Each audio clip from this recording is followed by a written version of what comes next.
کہانی کا نام آنکھیں۔ کہانیکار سعادت حسن منٹو، واچن کرتا امت پانڈے۔ اس کے سارے جسم میں مجھے اس کی آنکھیں بہت پسند تھیں۔ یہ آنکھیں بالکل ایسی ہی تھیں جیسے اندھیری رات میں موٹر کار کی ہیڈ لائٹس، جن کو آدمی سب سے پہلے دیکھتا ہے۔ آپ یہ نہ سمجھیے گا کہ وہ بہت خوبصورت آنکھیں تھیں، ہرگز نہیں۔ میں خوبصورتی اور بدصورتی میں تمیز کر سکتا ہوں، لیکن معاف کیجیے گا، ان آنکھوں کے معاملے میں صرف اتنا ہی کہہ سکتا ہوں کہ وہ خوبصورت نہیں تھیں، لیکن اس کے باوجود ان میں بے پناہ کشش تھی۔ میری اور ان آنکھوں کی ملاقات ایک ہسپتال میں ہوئی۔ میں اس ہسپتال کا نام آپ کو بتانا نہیں چاہتا، اس لیے کہ اس سے میرے اس افسانے کو کوئی فائدہ نہیں پہنچے گا۔ بس آپ یہی سمجھ لیجئے کہ ایک ہسپتال تھا جس میں میرا ایک عزیز آپریشن کرانے کے بعد اپنی زندگی کے آخری سانس لے رہا تھا۔ یوں تو میں تیمارداری کا قائل نہیں، مریضوں کے پاس جا کر ان کو دم دلاسا دینا بھی مجھے نہیں آتا، لیکن اپنی بیوی کے پہم اصرار پر مجھے جانا پڑتا کہ اپنے مرنے والے عزیز کو اپنے خلوص اور محبت کا ثبوت دے سکوں۔ یقین مانیے کہ مجھے سخت کوفت ہو رہی تھی۔ ہسپتال کے نام ہی سے مجھے نفرت ہے، معلوم نہیں کیوں۔ شاید اس لیے کہ ایک بار بمبئی میں اپنی بوڑھی ہمسائی کو، جس کی کلائی میں مونچھ آ گئی تھی، مجھے جے ہسپتال میں لے جانا پڑا تھا۔ وہاں کیجویلٹی ڈپارٹمنٹ میں مجھے کم از کم 2.5 گھنٹے انتظار کرنا پڑا تھا۔ وہاں میں جس آدمی سے بھی ملا، لوہے کے مانند سرد اور بے حس تھا۔ میں ان آنکھوں کا ذکر کر رہا تھا جو مجھے بے حد پسند تھیں۔ پسند کا معاملہ انفرادی حیثیت رکھتا ہے۔ بہت ممکن ہے اگر آپ یہ آنکھیں دیکھتے تو آپ کے دل و دماغ میں کوئی رد عمل پیدا نہ ہوتا۔ یہ بھی ممکن ہے کہ آپ سے اگر ان کے بارے میں کوئی رائے طلب کی جاتی تو آپ کہہ دیتے نہایت واہیات آنکھیں ہیں۔ لیکن جب میں نے اس لڑکی کو دیکھا تو سب سے پہلے مجھے اس کی آنکھوں نے اپنی طرف متوجہ کیا۔ وہ برقع پہنے ہوئے تھی مگر نقاب اٹھا ہوا تھا۔ اس کے ہاتھ میں دوا کی بوتل تھی اور جنرل وارڈ کے برآمدے میں ایک چھوٹے سے لڑکے کے ساتھ چلی آ رہی تھی۔ میں نے اس کی طرف دیکھا تو اس کی آنکھوں میں، جو بڑی تھیں نہ چھوٹی، سیاہ تھیں نہ بھوری، نیلی تھیں نہ سبز، ایک عجیب قسم کی چمک پیدا ہوئی۔ میرے قدم رک گئے، وہ بھی ٹھہر گئی۔ اس نے اپنے ساتھی لڑکے کا ہاتھ پکڑا اور بوکھلائی ہوئی آواز میں کہا، تم سے چلا نہیں جاتا؟ لڑکے نے اپنی کلائی چھڑائی اور تیزی سے کہا، چل تو رہا ہوں، تو تو اندھی ہے۔ میں نے یہ سنا تو اس لڑکی کی آنکھوں کی طرف دوبارہ دیکھا۔ اس کے سارے وجود میں صرف اس کی آنکھیں ہی تھیں جو پسند آئی تھیں۔ میں آگے بڑھا اور اس کے پاس پہنچ گیا۔ اس نے مجھے پلکیں نہ جھپکنے والی آنکھوں سے دیکھا اور پوچھا، ایکس رے کہاں لیا جاتا ہے؟ اتفاق کی بات ہے ان دنوں ایکس رے ڈپارٹمنٹ میں میرا ایک دوست کام کر رہا تھا اور میں اسی سے ملنے کے لیے آیا تھا۔ میں نے اس لڑکی سے کہا، آؤ میں تمہیں وہاں لے چلتا ہوں، میں بھی ادھر ہی جا رہا ہوں۔ لڑکی نے اپنے ساتھی لڑکے کا ہاتھ پکڑا اور میرے ساتھ چل دی۔ میں نے ڈاکٹر صادق کو پوچھا تو معلوم ہوا کہ وہ ایکس رے لینے میں مصروف ہیں۔ دروازہ بند تھا اور باہر مریضوں کی بھیڑ لگی تھی۔ میں نے دروازہ کھٹکھٹایا۔ اندر سے تیز و تند آواز آئی، کون ہے؟ دروازہ مت ٹھوکو۔ لیکن میں نے پھر دستک دی۔ دروازہ کھلا اور ڈاکٹر صادق مجھے گالی دیتے دیتے رہ گیا، اوہ تم ہو؟ ہاں بھائی، میں تم سے ملنے آیا تھا۔ دفتر میں گیا تو معلوم ہوا کہ تم یہاں ہو۔ آ جاؤ اندر۔ میں نے لڑکی کی طرف دیکھا اور اس سے کہا آؤ، لیکن لڑکے کو باہر ہی رہنے دو۔ ڈاکٹر صادق نے ہولے سے مجھ سے پوچھا کون ہے یہ؟ میں نے جواب دیا معلوم نہیں کون ہے، ایکس رے ڈپارٹمنٹ کو پوچھ رہی تھی۔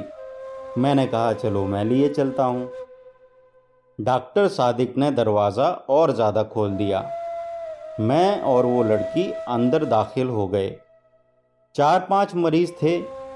ڈاکٹر صادق نے جلدی جلدی ان کی اسکریننگ کی اور انہیں رخصت کیا۔ اس کے بعد کمرے میں ہم صرف 2 رہ گئے، میں اور وہ لڑکی۔ ڈاکٹر صادق نے مجھ سے پوچھا انہیں کیا بیماری ہے؟ میں نے اس لڑکی سے پوچھا کیا بیماری ہے تمہیں؟ ایکس رے کے لیے تم سے کس ڈاکٹر نے کہا تھا؟ اندھیرے کمرے میں لڑکی نے میری طرف دیکھا اور جواب دیا مجھے معلوم نہیں کیا بیماری ہے، ہمارے محلے میں ایک ڈاکٹر ہے، اس نے کہا تھا کہ ایکس رے لو۔ ڈاکٹر صادق نے اس سے کہا کہ مشین کی طرف آئے۔ وہ آگے بڑھی تو بڑے زور کے ساتھ اس سے ٹکرا گئی۔ ڈاکٹر نے تیز لہجے میں اس سے کہا کیا تمہیں سجائی نہیں دیتا؟ لڑکی خاموش رہی۔ ڈاکٹر نے اس کا برقع اتارا اور اسکرین کے پیچھے کھڑا کر دیا۔ پھر اس نے سوئچ آن کیا۔ میں نے شیشے میں دیکھا تو مجھے اس کی پسلیاں نظر آئیں۔ اس کا دل بھی ایک کونے میں کالے سے دھبے کی صورت میں دھڑک رہا تھا۔ ڈاکٹر صادق 5-6 منٹ تک اس کی پسلیوں اور ہڈیوں کو دیکھتا رہا۔ اس کے بعد اس نے سوئچ آف کر دیا اور روشنی کر کے مجھ سے مخاطب ہوا چھاتی بالکل صاف ہے۔ لڑکی نے معلوم نہیں کیا سمجھا کہ اپنی چھاتیوں پر جو کافی بڑی بڑی تھیں دوپٹے کو درست کیا اور برقع ڈھونڈنے لگی۔ برقع ایک کونے میں میز پر پڑا تھا۔ میں نے بڑھ کر اسے اٹھایا اور اس کے حوالے کر دیا۔ ڈاکٹر صادق نے رپورٹ لکھی اور اس سے پوچھا تمہارا نام کیا ہے؟ لڑکی نے برقع اوڑھتے ہوئے جواب دیا جی میرا نام حنیفہ ہے۔ حنیفہ۔ ڈاکٹر صادق نے اس کا نام پرچی پر لکھا اور اس کو دے دی۔ جاؤ یہ اپنے ڈاکٹر کو دکھا دینا۔ لڑکی نے پرچی لی اور قمیض کے اندر اپنی انگیا میں اڑس لی۔ جب وہ باہر نکلی تو میں غیر ارادی طور پر اس کے پیچھے پیچھے تھا، لیکن مجھے اس بات کا پوری طرح احساس تھا کہ ڈاکٹر صادق نے مجھے شک کی نظروں سے دیکھا تھا۔ اسے جہاں تک میں سمجھتا ہوں اس بات کا یقین تھا کہ اس لڑکی سے میرا تعلق ہے، حالانکہ جیسا آپ جانتے ہیں ایسا کوئی معاملہ نہیں تھا، سوائے اس کے کہ مجھے اس کی آنکھیں پسند آ گئی تھیں۔ اس نے اپنے ساتھی لڑکے کی انگلی پکڑی ہوئی تھی۔ جب وہ تانگوں کے اڈے پر پہنچے تو میں نے حنیفہ سے پوچھا تمہیں کہاں جانا ہے؟ اس نے ایک گلی کا نام لیا تو میں نے اس سے جھوٹ موٹ کہا مجھے بھی ادھر ہی جانا ہے، میں تمہیں تمہارے گھر چھوڑ دوں گا۔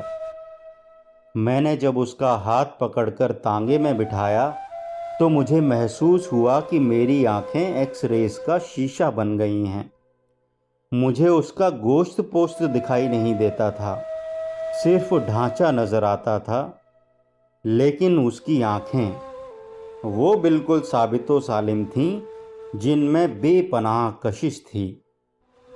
میرا جی چاہتا تھا کہ اس کے ساتھ بیٹھوں، لیکن یہ سوچ کر کوئی دیکھ لے گا میں نے اس کے ساتھی لڑکے کو اس کے ساتھ بٹھا دیا اور آپ اگلی نشست پر بیٹھ گیا۔ میں سعادت حسن منٹو ہوں۔ منٹو؟ یہ منٹو کیا ہوا؟ کشمیریوں کی ایک ذات ہے، ہم بھی کشمیری ہیں۔ اچھا، ہم کنگ وائے ہیں۔ میں نے مڑ کر اس سے کہا یہ تو بہت اونچی ذات ہے۔ وہ مسکرائی اور اس کی آنکھیں اور زیادہ پرکشش ہو گئیں۔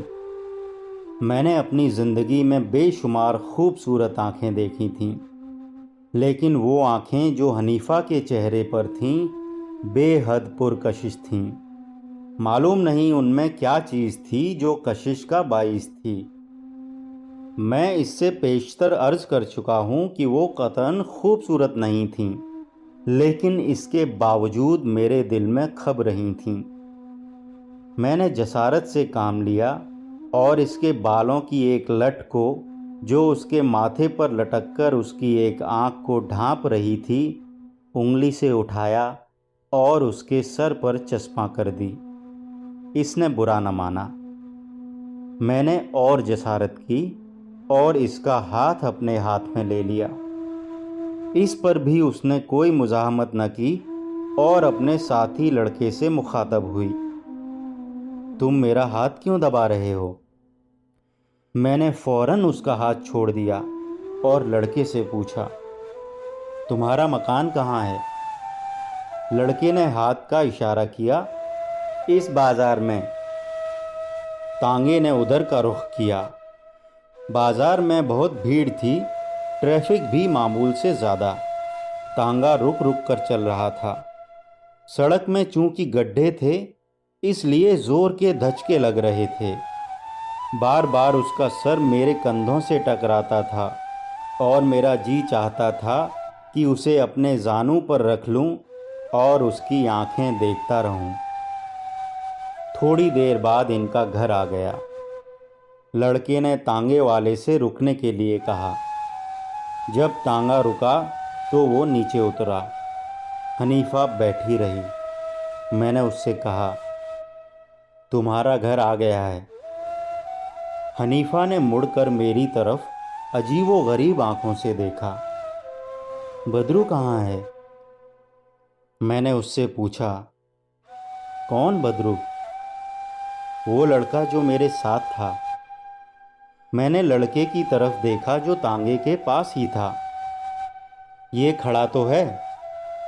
اچھا، یہ کہہ کر اس نے بدرو سے کہا، بدرو مجھے اتار تو دو۔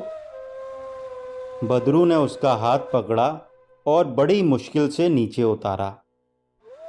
میں سخت متحیر تھا۔ پچھلی نشست پر جاتے ہوئے میں نے اس لڑکے سے پوچھا، کیا بات ہے، یہ خود نہیں اتر سکتی؟ بدرو نے جواب دیا، جی نہیں، ان کی آنکھیں خراب ہیں، دکھائی نہیں دیتا۔ کہانی کا نام آنکھیں۔ کہانی کار سعادت حسن منٹو، واچن کرتا امت پانڈے۔